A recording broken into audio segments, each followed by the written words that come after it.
Olá, colegas! Estamos de volta hoje para abordar o manejo clínico da hipomineralização molar incisivo. Na aula passada nós falamos bastante sobre etiologia, prevalência, como fazer o diagnóstico e hoje nós vamos falar então um pouco com mais detalhes ou com mais profundidade a respeito do manejo clínico da condição. Bom, e por que tratar e acompanhar pacientes com hipomineralização molar incisivo é importante? A literatura já mostrou para gente que crianças com HMI são submetidas 4,2 vezes com mais frequência a tratamentos ou novos tratamentos odontológicos. Em média, para se obter sucesso no tratamento de um dente afetado por HMI, esses dentes precisam ser tratados 10 vezes mais que dentes com cárie, justamente pelo fato, ele apresenta uma fratura, a gente restaura e no momento seguinte, não é que a restauração vai falhar, ele quebra em outro ponto, então a gente precisa reintervir. E portadores de hipersensibilidade associado a HMI podem apresentar dificuldade de analgesia. Então, como que a gente vai contornar essa situação?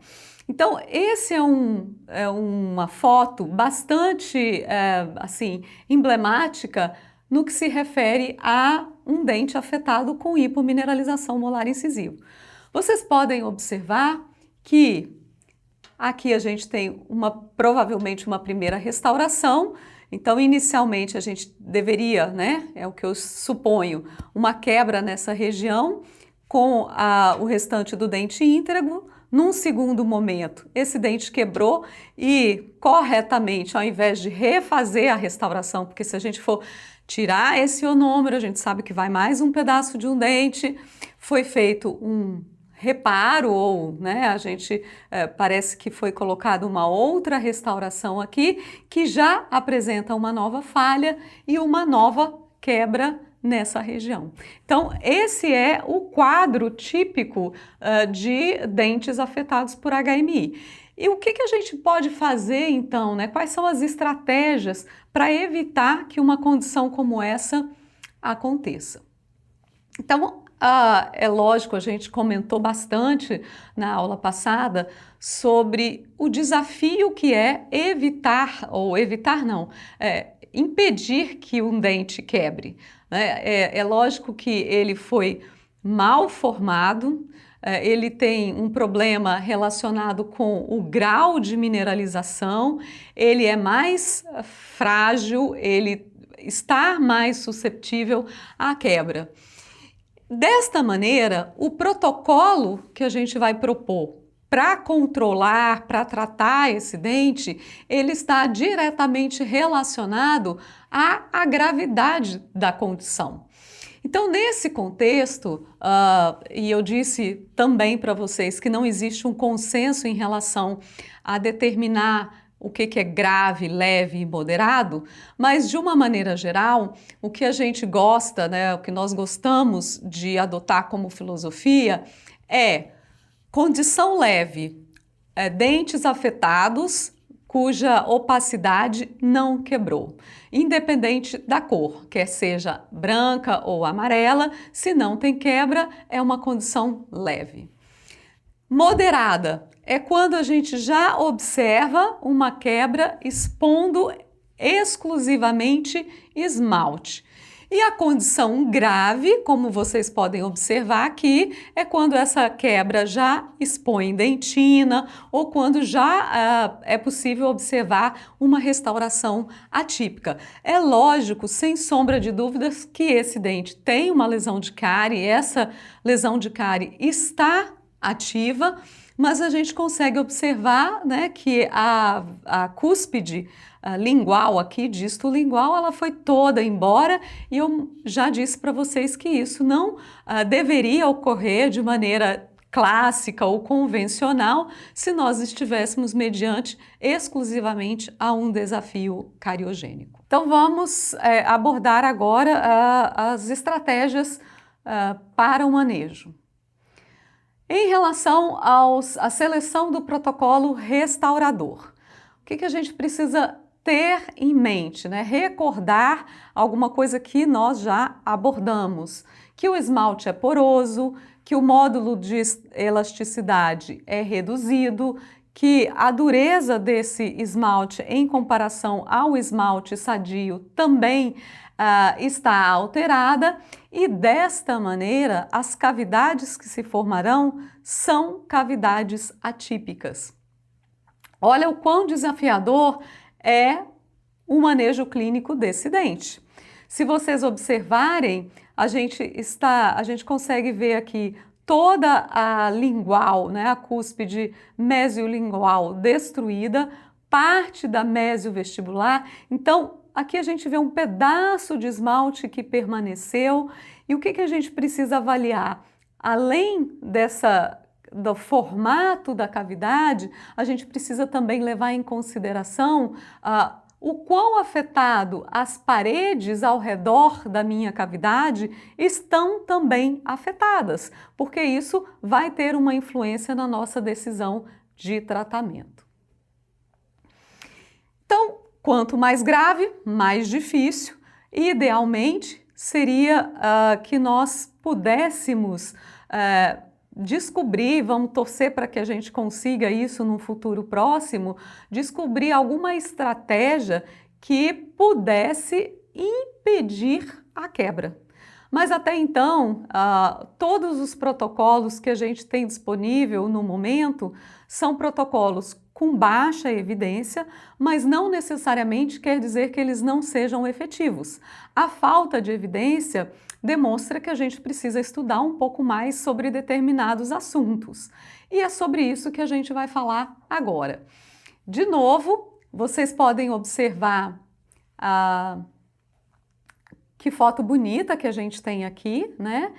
E olha a quebra na vestibular com exposição da dentina, né? Isso aconteceu, a oclusal está íntegra, a gente não consegue ver nem sinal aqui de lesão cariosa, o sulco um pouquinho escurecido, enfim, mas a gente tem atividade aqui nessa dentina. Então, o tratamento, quer seja preventivo, quer seja restaurador, ele visa manter a integridade do dente, controlar a sensibilidade, caso o paciente reporte sensibilidade, e às vezes é comum, eu já mencionei isso na outra aula, que o paciente ele pode ter sensibilidade sem apresentar quebra, né? E, é lógico, para aqueles indivíduos que têm os anteriores afetados ou com opacidades muito escuras, a gente tem um apelo, uma queixa estética muito grande. E tudo isso, né, esses nossos protocolos, eles visam impedir ou reduzir as chances de fratura ou mesmo de cárie. E o que a gente tem que considerar na nossa tomada de decisão? Alguns fatores são extremamente importantes. O primeiro deles eu já mencionei, que é a gravidade do dano, né? É uma opacidade que ainda não quebrou, a gente está com uma lesão ou uma opacidade que quebrou envolvendo exclusivamente esmalte, nós já estamos com uma lesão em dentina, essa dentina está amolecida, essa dentina está dura, o paciente tem hipersensibilidade ou não. A idade do paciente, né? É lógico que se é um dente recém-rompido, uma criança extremamente jovem e a gente vai com uma abordagem extremamente agressiva, a gente não vai conseguir tratar esse paciente. Então eu sempre digo para os pais, no primeiro momento a gente vai apagar o incêndio. E depois a gente vai pensar em estratégias, né, ou quer seja estéticas, enfim, para que aquele dente consiga passar pela fase de desenvolvimento da oclusão, para que a gente possa pensar mais futuramente numa inlay, numa onlay, enfim, se for necessário. O nível socioeconômico do indivíduo, porque determinados, eu vi um protocolo legal de fazer um preparo, colocar com CAD/CAM, enfim, mas eu trabalho no serviço público e eu não tenho acesso a esse tipo de tecnologia, enfim. E aí, porque eu não tenho acesso, eu não vou tratar, a gente não pode pensar dessa maneira. Expectativa do paciente e da família. Como vocês vão ver, por exemplo, uma estratégia que é muito utilizada fora do Brasil é a coroa de aço. E aí as pessoas pensam assim, professora, mas coroa de aço não vai ser uma estratégia boa, as pessoas não aceitam. Bom, o preconceito ele está muito maior na cabeça do profissional do que na cabeça dos pais, né? E tudo depende da forma como você vende o produto. E aí eu não estou falando do ponto de vista comercial, mas é você passar para os pais a importância de manter aquele dente em boca. E a coroa de aço é uma solução excelente para isso, né? Vai ficar prateado? Não tem problema, a criança tem 7 anos, poxa, você vai ganhar o dente do Homem de Ferro, ele está super feliz, ele vai mostrar para os amigos. Agora, se você tem preconceito em relação a colocar uma restauração prateada, não vai ter solução, né? Como é que você vai convencer o pai de que aquilo é uma boa alternativa, se você mesmo não está convencido? E aqui a expectativa de vida, gente, não é do indivíduo, a expectativa de vida do dente, né? O dente chegou extremamente destruído. Até que ponto vale a pena todos os meus esforços numa criança de 6, 7 anos de fazer um aumento de coroa clínica, fazer uma endodontia, colocar, enfim, será que existe uma outra estratégia que eu possa adotar? Qual outra, professora? Extrair esse dente? É possível? O que a literatura tem dito sobre isso? Então, a gente, para tentar facilitar o nosso entendimento, aqui por razões didáticas exclusivamente, eu pensei, ou eu estruturei essa aula da seguinte maneira. Nós vamos dos protocolos preventivos para os protocolos restauradores. Imagine que você receba um indivíduo que tem o 16 só com uma opacidade e tem o 36 com uma fratura espondodentina com cárie. Então, dependendo da gravidade do dente, você vai optar por protocolos diferentes e eles podem estar associados no mesmo indivíduo. Bom, mas para que a gente fale sobre protocolos de tratamento, eu preciso falar, né? A gente precisa abordar a evidência. E aí, de novo, eu vou ressaltar com vocês, HMI foi descrito dessa maneira como eu apresentei no módulo passado, em 2001. Então, a gente tem poucos estudos clínicos e, além disso, a gente tem uma dificuldade muito grande na condução de estudos clínicos pela seguinte razão. Se eu quiser comparar, por exemplo, resina composta com coroa de aço para dentes com cárie ocluso mesial, eu consigo, porque eu seleciono dentes cariados, ocluso mesial, ocluso mesial, ocluso mesial, e eu tenho a minha amostra.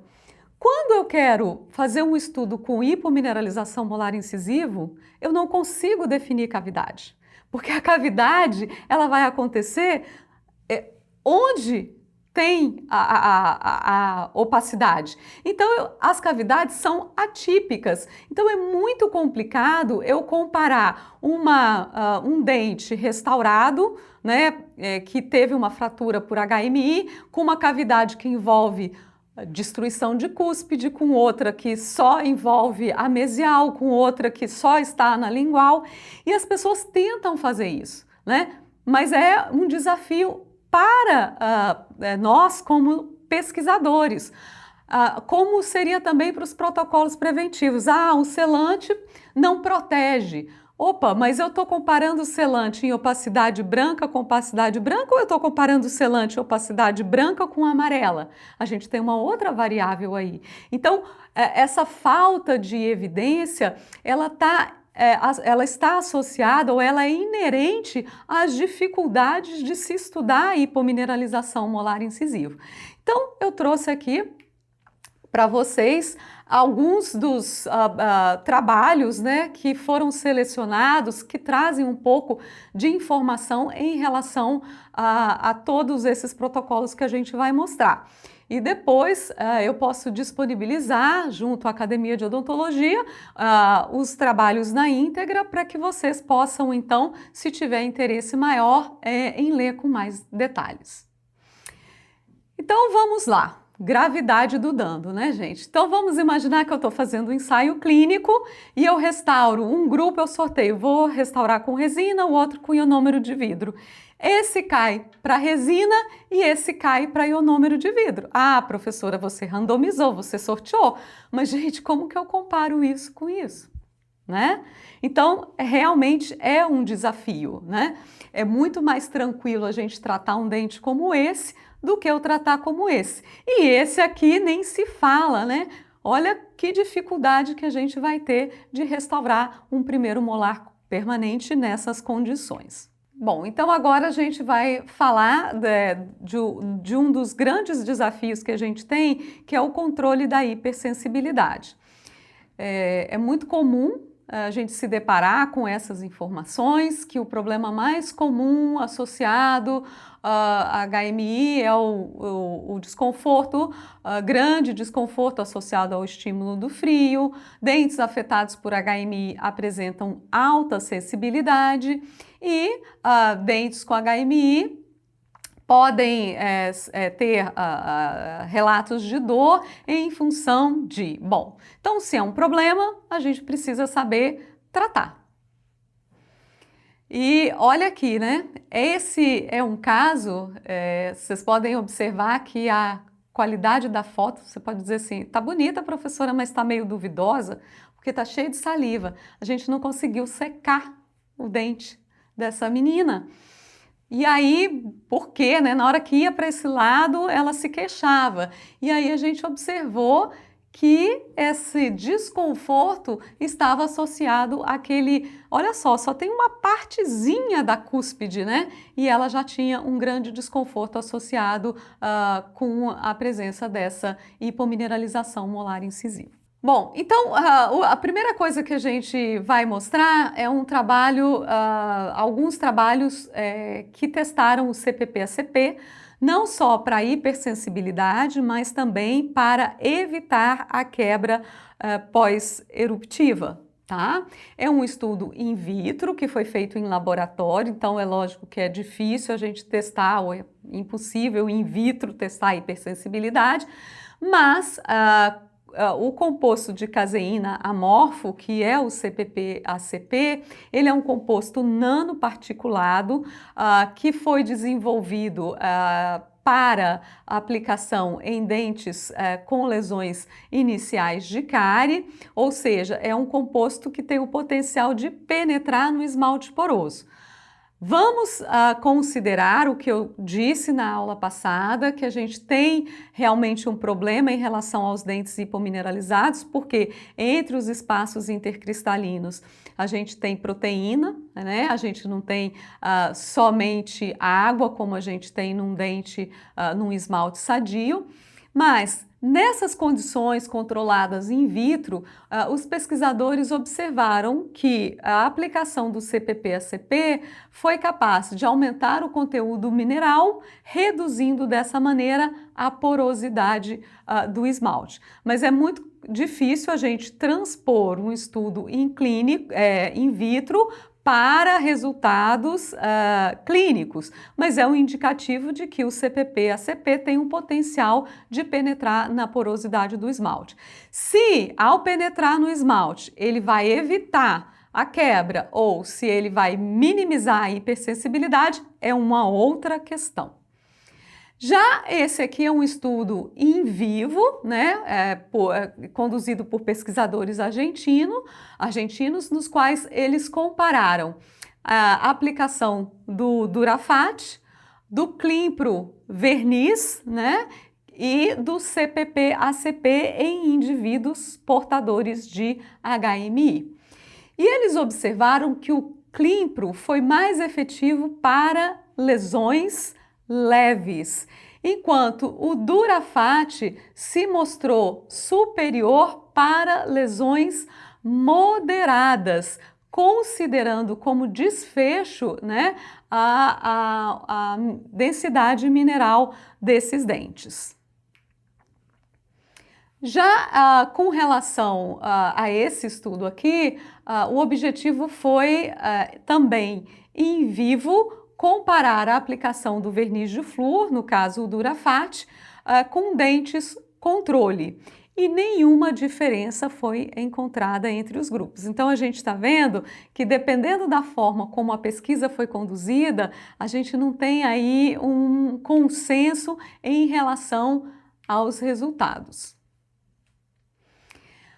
É inquestionável, a literatura é muito robusta sobre o papel do flúor mediante lesões cariosas iniciais em esmalte. E aqui a gente tem uma revisão sistemática que fala sobre isso, né, sobre o potencial remineralizador dos agentes fluoretados em relação à cárie dentária. Entretanto, quando a gente pensa em hipomineralização molar incisivo, será que ao fazer aplicações de flúor, quer seja por gel, mousse, verniz, enfim, ou mesmo uma superdosagem, aí uma combinação de agentes fluoretados, será que isso é capaz de prevenir tanto a quebra quanto a hipersensibilidade? Continua uma pergunta em aberto. Por quê? Porque até agora a gente não tem um protocolo só descrito para isso e tampouco a efetividade sobre essa estratégia ela é robusta. Dessa maneira, a indicação dos compostos fluoretados, ela é feita, sim, é uma estratégia que a gente precisa utilizar, entretanto, o nível de evidência é baixo, porque a gente precisa de estudos clínicos que testem isso. Então, na falta desses estudos, essa é uma estratégia que a gente pode utilizar sim, mas que fique claro que ainda falta evidência sobre a efetividade e qual o melhor protocolo, qual a melhor forma de se fazer a aplicação, né, do verniz fluoretado prescrever, será que a gente vai prescrever bochecho? Aí tem a idade da criança, enfim, tem vários fatores que vão influenciar nessa tomada de decisão. Bom, uma outra estratégia preventiva, tanto testada para minimizar principalmente a quebra, é a aplicação de selantes, né? Então eu trouxe aqui alguns estudos, esse aqui é um estudo conduzido pelo pessoal lá de Araraquara, no qual eles aplicaram selante resinoso e compararam molares com e sem hipomineralização molar incisiva. Então, tanto um grupo quanto o outro foram submetidos ao selante e eles acompanharam esses dentes por 1, 6, 12 e 18 meses. E qual foi o resultado? Que a taxa de sobrevida dos selantes foi semelhante entre os grupos. Ah, professora, o que quer dizer isso? Isso quer dizer, ou a gente pode interpretar isso como um bom resultado. Por quê? Porque eu havia dito anteriormente para vocês que o esmalte hipomineralizado, pelas características dele, pela quantidade de proteína, enfim, que a gente pode ter uma dificuldade de adesão. Entretanto, quando a gente olha um resultado como esse, a gente observa que o selante resinoso, ele sobreviveu bem em dentes afetados por hipomineralização molar incisivo. Então, é uma estratégia que pode ser utilizada sim, principalmente na superfície oclusal dos dentes, dos molares afetados, né? Um outro estudo agora, que foi realizado na Inglaterra, o que eles fizeram, né? Eles testaram a questão, e olhe bem o nome que eles utilizam, né? A desproteinização, porque ficou claro, eu acho, para todo mundo que a proteína, ela impede, ela é uma barreira para a difusão ali, formação da minha adesão. Então, eles, num mesmo dente, né, em diferentes áreas, eles fizeram diferentes estratégias. Então, em A, que seria aqui, como vocês estão vendo, ó, a gente tem a aplicação do ácido, protocolo tradicional e o selante. Nessa região aqui, em B, eles aplicaram o hipoclorito de sódio a 5%, o ácido e o selante. Aí você vai falar assim, ué, professora, mas hipoclorito por quê? Porque existem alguns estudos mostrando que o hipoclorito de sódio, ele pode ter uma ação nessa desproteinização, por isso do título.